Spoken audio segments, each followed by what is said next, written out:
Oh, good. Mark Crispin Miller loves the book. Yay. He loves the book. Oh, I'm so glad. What did Brad say? The reason why I was really compelled to create this book, Cheated, was because there was such a blanket. I mean, there was such a blackout, media blackout. Nobody knew what was going on in Ohio. And the people who were there were experiencing the extremes of, I mean, they'd had their votes stolen and they'd been standing in the rain. They were crushed. I think that Blackwell and the Republican Party expected them to just roll over, and then you have somebody like Bob Fitrakis who decides that he's going to have public hearings, and he calls for public hearings, and he thinks he's going to be lucky to get 50 people, and 500 people show up to give sworn testimony. So it just started from there, and that is the words of the folks who were denied their vote, and the words of the people who saw injustice happen, and the people who also tried to save the situation. And the pain of it is, I mean, even right now when I think about it, I think what an incredible human quality to feel compassion like that for people, and to feel compassion for your own democracy, your own republic. Your own Lady Liberty is so vulnerable. When Sophie designed the cover, I didn't know that Sophie was going to go and really personalize this the way she did with Lady Liberty, but I think that she so hit the right tone with this, because there's something terribly sad about the state that we're in. And here we have Lady Liberty actually wanting to leave Ohio. Well, she's not just leaving Ohio, she's leaving the country. And that's pretty extreme. That's an extreme crisis. The Help America Vote Act might as well be called the Hack America Vote Act for all the good it did. Voting machines have been around since 1892. They came in after the Civil War. Same time we had absentee voting being introduced, same time we had restricted registration. I think these voting machines are the worst of Jim Crow. I think that's what this is all about, and that's what it's always been all about. It took a long time for me to get it, to understand the risk these voting machines pose to our democracy. And I am here to say there is no fixing these machines. In fact, it looks like the machines have already been fixed.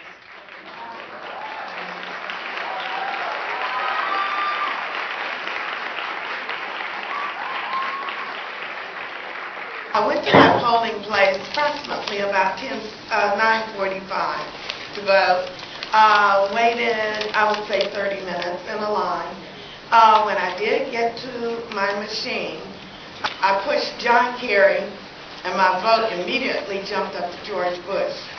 After I started screaming about them cheating again, the aide hurried up and came over and said, "Oh, that's been happening a lot. Just go ahead and push John Kerry again." And I'm saying, "You say that's been happening a lot and it hasn't been corrected?" "Yes, but we can't do anything about it." So I did push John Kerry again. And the vote did stay on John Kerry. Even though I completed my voting, and after I went over my ballot and I pushed the vote button, I'm still not sure that I voted for John Kerry. I was a poll observer at Parsons Avenue Branch Library. There are 1,215 people registered to vote in that precinct. We had approximately 800 people who actually did vote. There were 4 machines. I called downtown to the Board of Elections, and I asked how they allocated their voting machines. So I said, at 1,000 you should get 5 or 6, and he said yes. So I said, at 1,200 how many you should have? He said, well, you should have 6, possibly 7, maybe 8. There were 4 in this precinct. This is a highly democratic precinct, and there were 4 machines. From the time I arrived there, which was at 6:15, till the time I left, which was at 9 that night, we never had a line of less than an hour and a half in length. I was concerned when I was registering students at the university where I work. I had voter registration cards, but these voter registration cards had nothing in the way of a mailing address. So you can give these to people, but it was not easy for them to mail them back because there was no address. So I found that kind of odd. I also found it kind of odd that nowhere on the voter registration card did it say that the date of birth was required. And when I went down to ask about that, the guy that was the clerk there was actually discarding voter registrations because there was not a date of birth on it, even though it didn't say that it was required. I want to talk about my experience voting, and it's, like I said, I've been voting for years, and this was really pitiful. I mean, I voted at precinct 13, and I got there around 8:45, and I didn't get out of there until about 10 minutes to 1. And there was a lot of, I had to, my wife and I, we both went to vote, and so there was a lot of people, elderly people behind me that couldn't stand, that was in worse shape than I was, and they was not offered any assistance, and I thought that was wrong, and I was there for all that time, almost 4 hours, and I wasn't offered any assistance, and there was a lady about 3 or 4 people behind me. She was arguing on her cell phone, I guess, to her employer, and she said, well, I've been in this line for 2 hours, and it looked like it's going to be another hour. And she was telling him, I'm telling you what I heard her say, because she was on a cell phone. And she said, I'll make it up the time I lose no matter what, or no matter how long, I'll make it up. Please let me stay here. And I guess he said no, because she got very upset and she had to leave to protect her job. My name is Carol Shelton. I was presiding judge, Democratic, at Precinct 25B at the Linden branch of the Columbus Metropolitan Library. The precinct is 95 to 99% black. According to the library manager, literacy rate is low. It was obvious to me by my observations that disability rates were high, economic level was low, and commitment to getting rid of Bush is very high.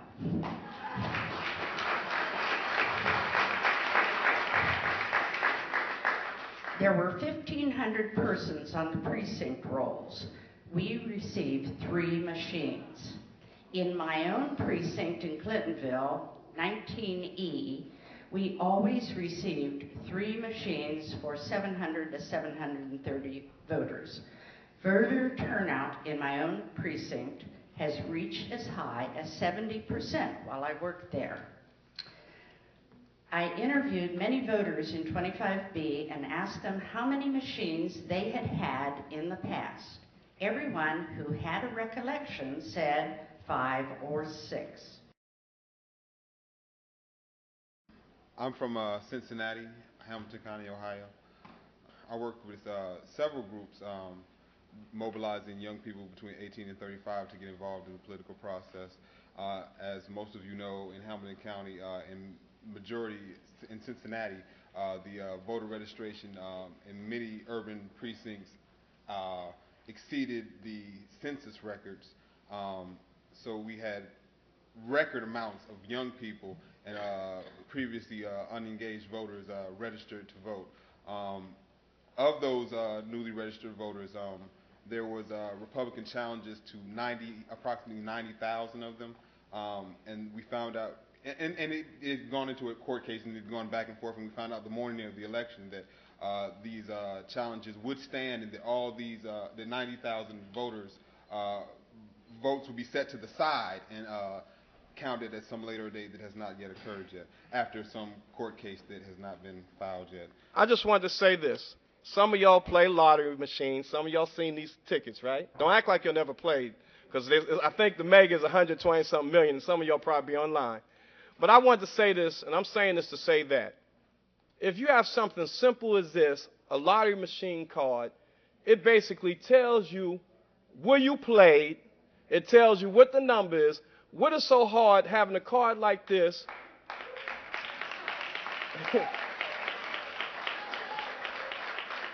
where we can get advanced, you know, you already have this, and it has a code, would have your name, Social Security already encoded in here, and it may be a little bit bigger because you can put all the candidates' names on it, all the issues on it, and you just hit that block, okay? So when we come to the polls, no long lines, no nothing, just put in the machine and it's done.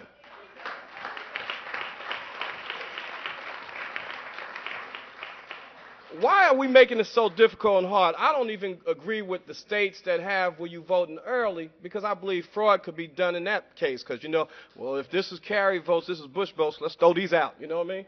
So that voting early don't get it with me. I think everybody, and the reason why I think everybody should vote the same day except for absentee folks that may be out of town or people sick or elderly, I believe that the only reason why we should vote the same day because, you know what, you and I could change your thought pattern 6 months. You might have voted 6 months ago, then you see 6 months, you may not want that candidate, and you already voted.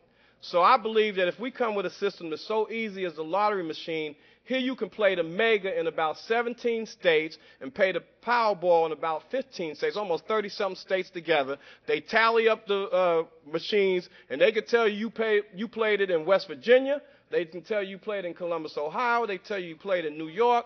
Why can't they fix the voting machines the same way? My name is Ian McConnell, and I voted at Precinct 16B, which is on the Ohio State University campus. I attempted to vote in the same place that I voted in the primaries and was told that my name was not on the not in the rolls. I then was told that I needed to vote provisional and was very disturbed about that because I didn't know exactly what that meant. They were actually rushing people in and out of the polls. The line was about 3 hours when I got there. There was only 3 voting booths, and I remember the last time that I voted there, we had at least 4 to 5 voting booths, so we were down to 3. They did have an elderly woman who was in a wheelchair, just sitting there for a couple hours, and she was still sitting there when I left. So she didn't get to vote the kind of way she should have been taken to the front. I didn't see any handicap accessories to the vote booths, and I counted at least 27 to 30 people who left while I was there. I want to tell a story similar to the gentleman earlier who talked about the voting in Upper Arlington. I was a runner for the Kerry Edwards campaign in Bexley precincts 1A, 1B, and 1C. Later on as a runner, I had the opportunity to go back to those precincts during the day. At 11, I noticed no lines outside the building in any of those 3 precincts. At 4 o'clock, you could have probably walked into any one of the 3 precincts and voted within a matter of a few minutes. Now, for the benefit of those who don't know, Bexley, 2 of those precincts are arguably probably in the top 10 wealthiest precincts in Franklin County, and I would argue 1B may be the top of the list. It includes the governor's mansion, the president of Ohio State University, the president of a very large insurance company here, dean of the medical school, and the list goes on and on. So in conclusion, I just want to say we've all heard the old adage that all men are created equal, some are more equal than others, and I think the same thing applies to voter enfranchisement in the state of Ohio.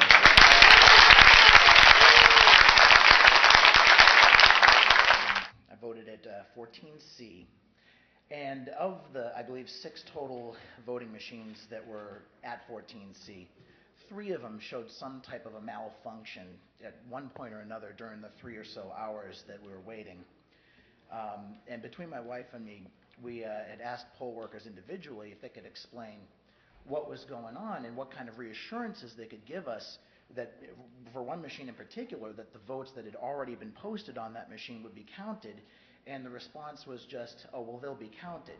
And say, well, how can you be sure of that? What storage mechanism do they use to ensure that the votes are stored? And again, the response was, well, they just are. And that was a bit of a concern here. I have a tremendous amount of respect for any poll volunteer who takes time out of their day to do this work, but I also have concerns about the system that's being used to educate these poll workers and also for the people standing in line. If there was any documentation explaining how votes are stored, what types of machines they were these Diebold machines you hear about whose CEO apparently promised to deliver Ohio to Bush in 2004. I think the issue was how do we as voters and how do poll workers receive reassurances about the way these votes are stored and how can they be sure that these votes will be stored. So retroactively for this election, for future ones, I'm very concerned about that. Would like to see better documentation, better education of poll workers so we can at least be sure that our vote will be counted considering how much is at stake. There was a report of someone stealing ballots that came from the Republican ballot watcher on the inside. As we were going in our effort to, just kind of do an impromptu investigation and to find out who the Republican person was that had supposedly called the police, he came out to where we were and started asking people to leave. So imagine the sight in a black neighborhood with a lot of young black voters showing up for the first time. You have a full police presence, even though they were just in their cars. It's a black neighborhood on Dorr Street. You have 6 police cars in the parking lot, and you have a well-known Republican businessman in the community asking people, please disperse, please get into your cars at 7:10 p.m. when most people are getting off of work and trying to hit the polls before they go home. And I have pictures if you want me to email it to you. I think we all want to remind not only the black people of this country, but all the people, and Americans are good people, the good-hearted people of this nation, just remind them of the price that was paid by so many for the right to vote for all citizens.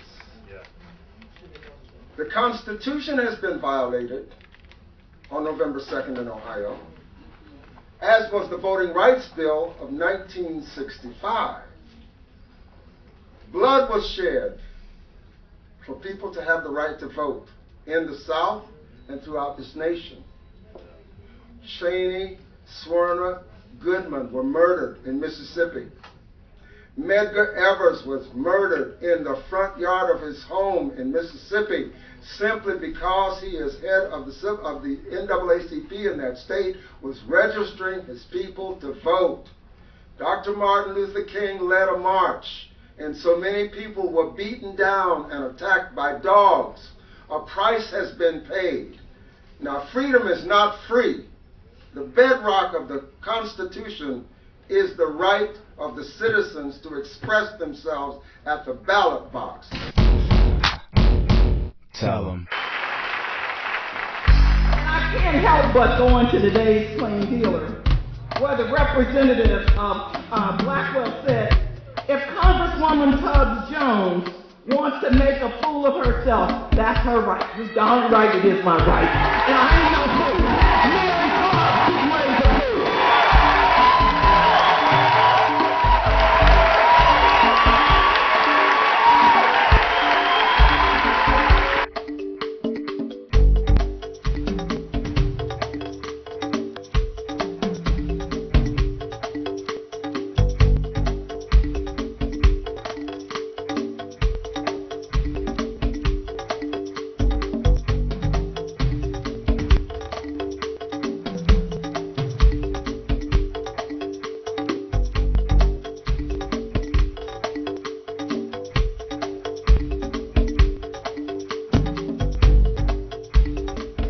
Good morning, everybody, and thank you all for being here. For most of us in the Senate and the House, we have spent our lives fighting for things we believe in, always fighting to make our nation better. We have fought for social justice. We have fought for economic justice. We have fought for environmental justice. We have fought for criminal justice. Now we must add a new fight. The fight for electoral justice.